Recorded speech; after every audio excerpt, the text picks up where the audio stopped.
But if not, be it known unto thee, O King, that we will not serve thy gods, nor worship the golden image which thou hast set up. I want to talk about, but if not.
This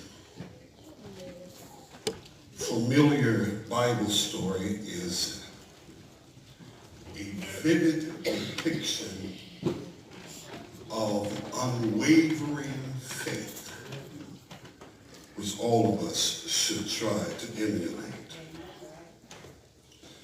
The story concerns the prophet Daniel and how the Lord blessed him with a gift of interpreting dreams. Judah had been captured by the Babylonians, and the king of Babylon at this time was Nebuchadnezzar. Nebuchadnezzar was having a recurring dream, and it bothered him. And he asked, could all of the soothsayers and the advisors, the sorcerers, the magicians, the astrologers, all those Chaldeans, is there anyone among them who's able to interpret this dream? He said, now you got to be right with it, because if it's not right, I'm going to kill you, cut you up, and throw you to the trash. And so all of the astrologers said, well, no, we can't do it. There's nobody in the country who's able to interpret the dream. And Nebuchadnezzar said, well, I'm going to kill all of y'all then. What good are you to me if you can't interpret my dream? You call yourself a magician, astrologers. So he put out a decree that all the magicians and all the astrologers will be put to death. Word got to Daniel, and Daniel said, oh no, don't tell him that. Don't let that happen. Let me see the king. Take me to the king. And he went to the king, and they said, Daniel said, no, king, you can't do that. What's your dream? And I'll interpret it for you. And he said, I saw this great figure. And his head was of pure gold. Amen. And his height was so large, and he had silver on his arms and shoulders, and iron down his legs, and his feet were made of clay. And I saw a stone cut from a mountain without hands. And it came and rolled down and destroyed this figure from the feet. And it fell. And Daniel said, well, let me pray on that. I'll get back with you right away. the Lord spoke to him and gave him the interpretation of the dream and said, listen, that great big mountain that you see, that great big figure that was made out of all the fine gold and all the silver and the brass, but the feet were made out of miry clay. There are great kingdoms, but there's going to be a weakness, and God knows your weakness, and he's going to break down the kingdoms, and you won't stand forever. Nebuchadnezzar fell to his face and said, you've got to be a prophet of God. You must be a prophet. And he worshiped him, and he commanded that everybody will honor the God of Daniel. And he made Daniel a ruler over the whole province of Babylon and chief of the governors over all the wise men of Babylon. God blessed Daniel. And Daniel said, well, I got some other fellows I want you to come along with me. I've got these boys named Shadrach, Meshach, and Abednego. And the king said, go ahead, bring them, put them over whatever you want to put them over. And he put them over all the affairs of the province of Babylon. When you're faithful to God, God will elevate you. Did you hear what I said? When you remain faithful to the task God assigned you to, God will bless you and elevate you.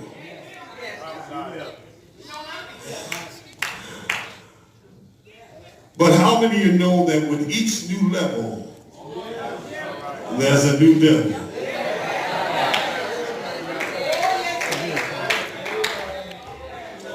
And he elevated these three Hebrews. And all these governors and princes didn't like it. So we can't have these Hebrews over us. We are Babylonians. And so the king said, you know, Nebuchadnezzar had a great ego, as most kings do. And he built a great statue of himself. And he said, I want everybody to worship this statue. And we're going to have a great day of dedication. The princes, the governors, the captains, the judges, the treasurers, the counselors, the sheriff, and all the rulers of the province gather together.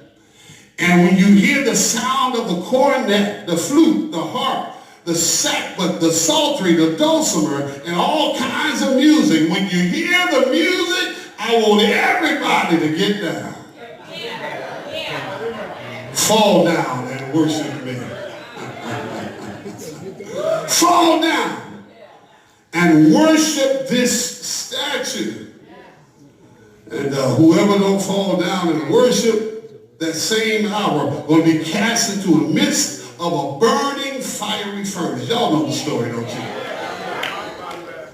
And so you know what happened. These haters said, Nebuchadnezzar, we got some folk in your ministry who are not bowing down to you. And their name is Shadrach, Meshach, and Abednego. What are you going to do about it? And in that 13th verse, Nebuchadnezzar, in his rage and fury, commanded to bring those three to him. And he spoke to them. Dear hearts, this story is an encounter with faith. And if you're going to have faith, your faith must be tested. Anybody here ever had their faith tested? It had to be put to judgment and see if you're really what you say you are or what you think you are. And so these three Hebrew boys were tested by that faith. And they came before Nebuchadnezzar. And Nebuchadnezzar said in verse 15, now if you be ready, that at what time you hear the sound of the cornet, You should fall down and worship the image which I've made. But if you worship not, you're going to be cast the same hour into the midst of a fiery burning furnace. If you're ready, he gave them another chance. They were given a second chance. And life has a way of affording us ample opportunities to show our faith, to show our witness to God's grace. And, many of us have many opportunities to say, are you going to speak up for God? Or are you going to suffer the consequences? On your job, you have an opportunity. You have a second chance to let your light shine. In your home, you have another chance to let your light shine. And Nebuchadnezzar said in the end of that 15th verse, who is that God that shall deliver you out of my hands? Who is that God who shall deliver you out of my hand?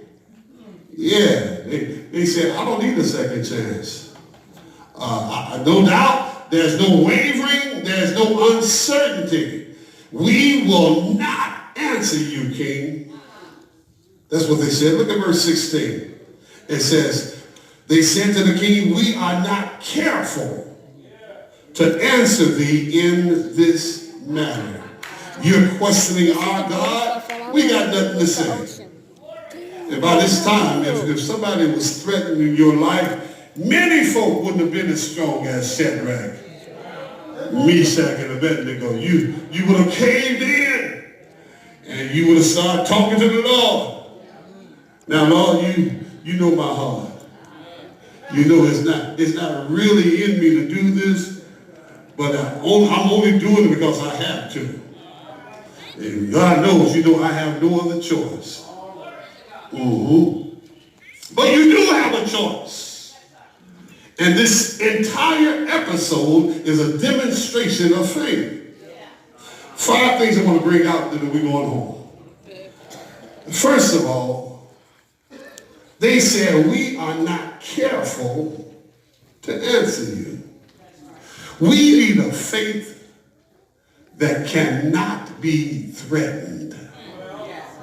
Faith that cannot be threatened.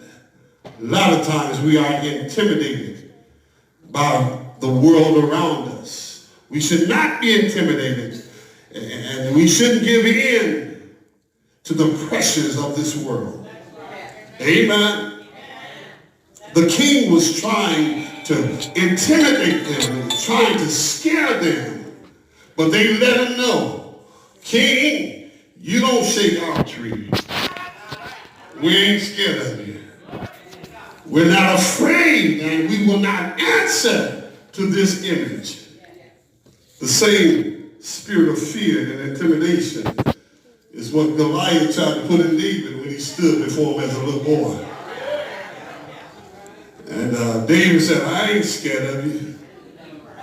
Amen. You cannot be afraid. It's the same fear that the king of Assyria, Sennacherib, had and tried to put on Hezekiah. But Hezekiah said, I'm not afraid. I'll just turn my face to the wall. Yeah. The world will try to intimidate you. But I come to tell you, God has given us victory even before the challenge. Amen. We have victory, especially over fear. Young people, you need to know that you need a faith that doesn't bow to the pressures of life. Amen. All this jungle, and now the new thing is that vaping stuff. And you thought it was harmless, but it's killing you now. You will not bow to the pressures of the world. Praise the Lord. But don't be afraid, but stand up. But not only young folk, adults, we need a faith that will stand up on your job. And don't go along with everything that's said and done. Praise the Lord. Stop listening to all that garbage. Don't join in. Don't give your 2 cents worth. Amen. You ought to stand up in your neighborhood. Stand up in public. We are not careful to answer you. Faith that cannot be threatened. Secondly, we need a faith that can stand up in the face of reality. In the face of reality. Look at verse 17. They stood before Nebuchadnezzar and said, we're not going to answer you. He said, but if it be so, our God, whom we serve, is able to deliver us. If it be so, we need a faith that will stand up in the face of reality. You have the power to cast us into the furnace, he said. The reality is we may have to go through the fire. Amen. The reality is you may have to get burned. You may have to go in some fiery situations.